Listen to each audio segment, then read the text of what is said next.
Okay, it's me again. Hopefully, yeah, the same, the final video for today. Final. Don't know. Probably like in a couple of weeks, I will try to diversify myself to do other things as well, apart from talking to the camera about what's happening. We'll see. Also, surprisingly, the time passes very fast and very slow at the same time. Sometimes I feel like really months have passed and it's so quick. We're already in the end of February at the time I'm recording this, but it will be end of March by the time this video comes out. Like, you know. But also I feel like sometimes during the day you feel like it's so long and it's dragging and dragging, and also sometimes I feel like there are those time hallucinations when you are writing as well. You feel like it's very slow going and the thing that you're doing is never ending. Especially I do feel like this between 60% and like 80-90% of the work where I've already really progressed. I've already written a lot, but it's not nearly enough. I mean, like, for example, I'm at like 30,000 words or 40,000 words, and I need 70 or 100 or 90,000 words. And I know that there's so much work still left. And I even know, for example, how the book will finish, or what will it will finish by, and the things that will be in the end. But I still have not covered the distance between the 40,000 words and the 70,000 words, you know. And sometimes you feel a lot of inspiration and you can move very fast, but also get a bit drained, but you can move very fast. And you can write a lot, and it's just flowing, and you just get it out and get it out and get it out, and then you edit it later. But editing is like a different thing. But sometimes it drags and drags and drags, and it feels endless.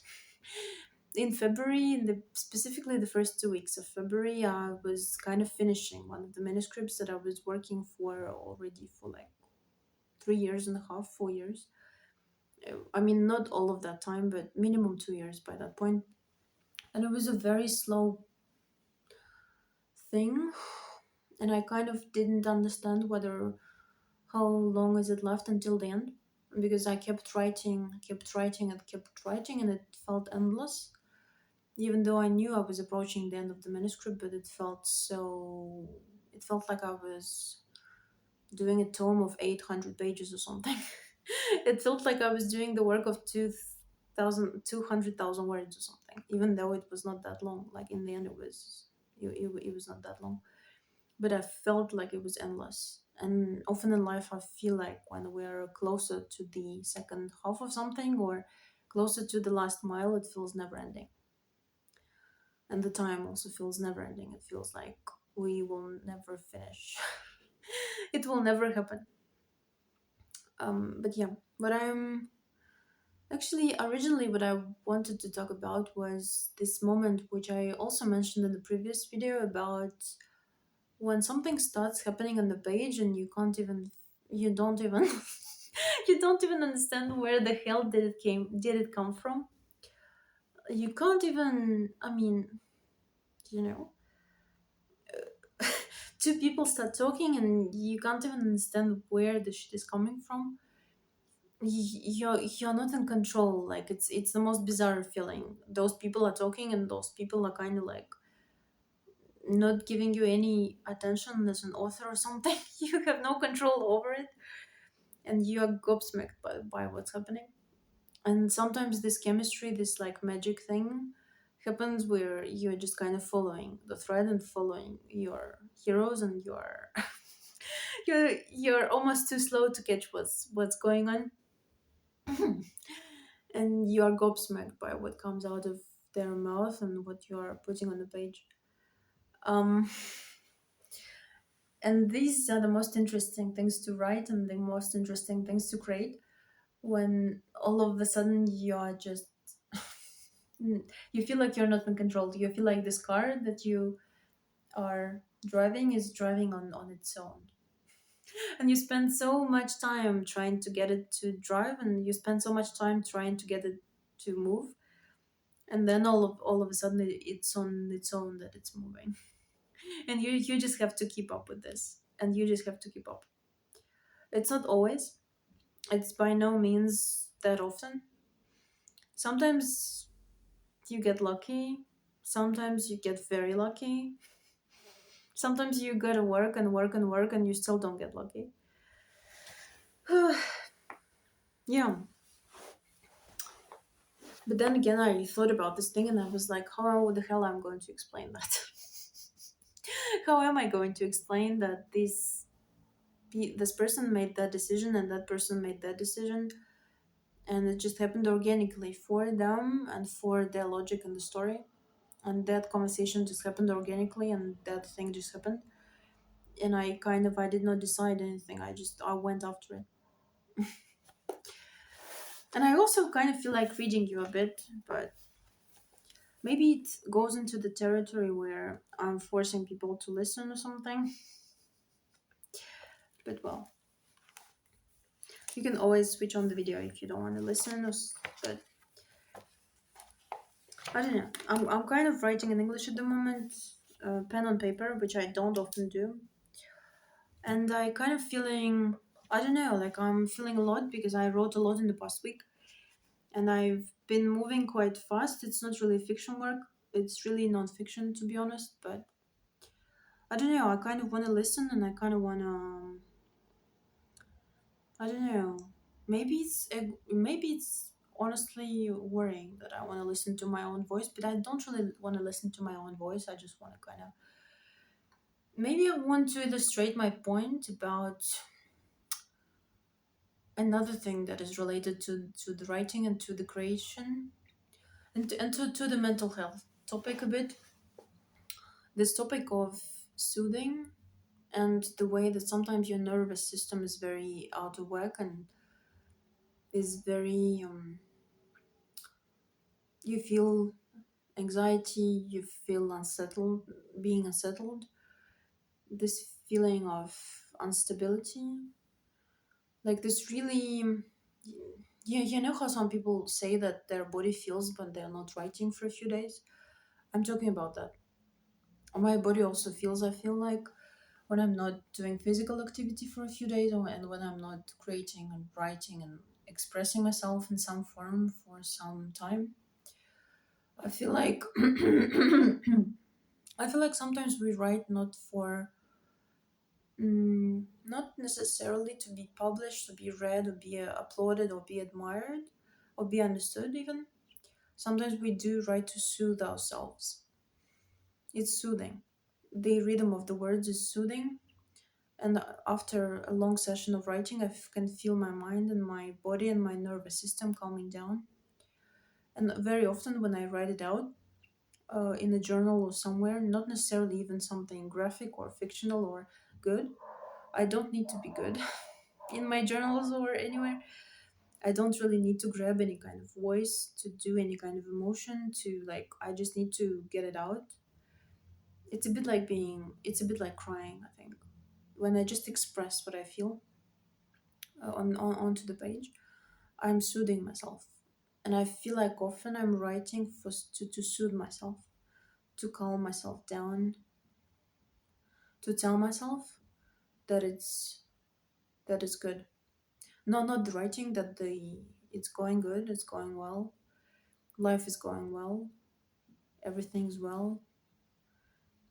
Kind of casting that magic maybe on me to soothe myself and to calm myself down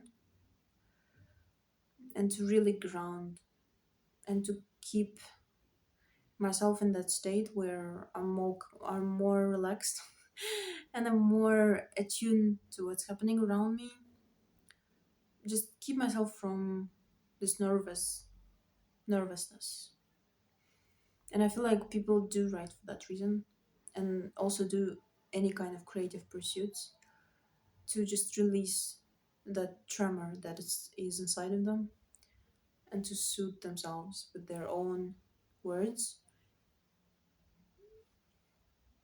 It's a bit like I feel someone else's breathing. Like when you're kind of cuddling with someone or hugging them or something, their body and the rhythm of their heart and the rhythm of their breathing is soothing you and it's calming you down. And that's why people sometimes sleep better with other people than they do by themselves. Not often, but not often, not always. Sorry. And I feel like soothing is the thing where it works this rhythm works in a similar way. If it's good, if it's working for you, it works in a physical way. Okay, 10 minutes 37 on the clock. I feel like I kind of got the videos got kind of longer because before I used to finish them at like 9 to 12 minutes, but we'll see. Also, I haven't read it before.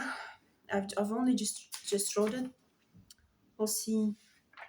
Well, we'll see what that gives.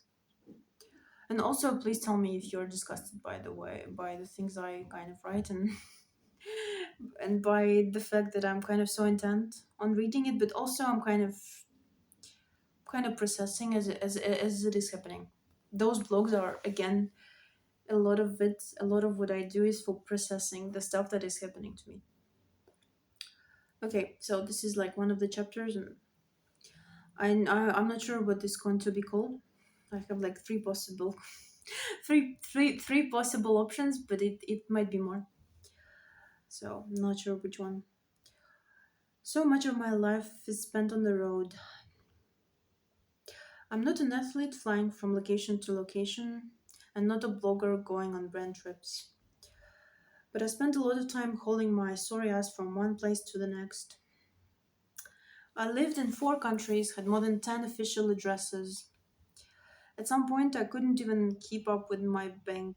I just left the country and my bank account behind, and still don't know what happened to it 5 years later. Perhaps it got closed. Probably it got closed because of a negative balance for too long over time. And I got a letter to an address I don't live at anymore. And there were people living at that address. It was an apartment with a few tenants, glancing at the letter and going, "Do you know her? No. Do you know her? She used to live here. Maybe, possibly, but I have never seen her. I don't know anyone with that name." They wouldn't have even opened that letter. The cleaning lady would have eventually thrown it away. By the way, there is like, I think, an English grammar thing in one of the sentences. I shouldn't have begun it with "and." There should have been "there were people living at that address," glancing at the letter and going. And this thing which I put in the middle of the sentence should be either crossed out or in a different place. But sorry, it's my it's my writing mind working overtime. But this happens a lot actually. When I reread my own stuff, I automatically edit like spare stuff and stuff I don't need. I had so many addresses that I can't even remember them all. I have written them painstakingly in so many forms, so many applications. They have been printed on so many documents, even on my ID. Good thing everything's computerized now, at least like this I can keep track. My point is, I'm always hauling my ass on a plane, on a train, on a bus, on a suburban train, in the car, rarely because I don't know many people who have cars, to get to the next place. Leaving one place behind and getting to the next one has become my default strategy. I even had a blog um, post on my WordPress when I was leaving Paris. Well, this is like one detail from the past. It was called exactly that, leaving. It didn't half express the heartbreak I felt because I had to leave the city. It had an enormous bunch of roses I saw on the street as a title photo. I've become good at leaving. I've become, I think, good at leaving. Leaving Airbnbs, rooms, flats, addresses, pulling out my nameplate from the post box, not leaving any trace. Nothing of who lived here remains. It's all wiped clean. Could you give me my deposit back, please? I need it for the next thing. I always have the next thing, even now when I come back from business trip or vacation, mostly to the name of the place. Um, I'm not wondering. I'm pulling my suitcase behind me, walking quickly with purpose, squinting at the bus stop, at the tableau at the bus stop. For how long do I have to wait for the next bus? Oh, this sentence actually could have been crossed out, I think.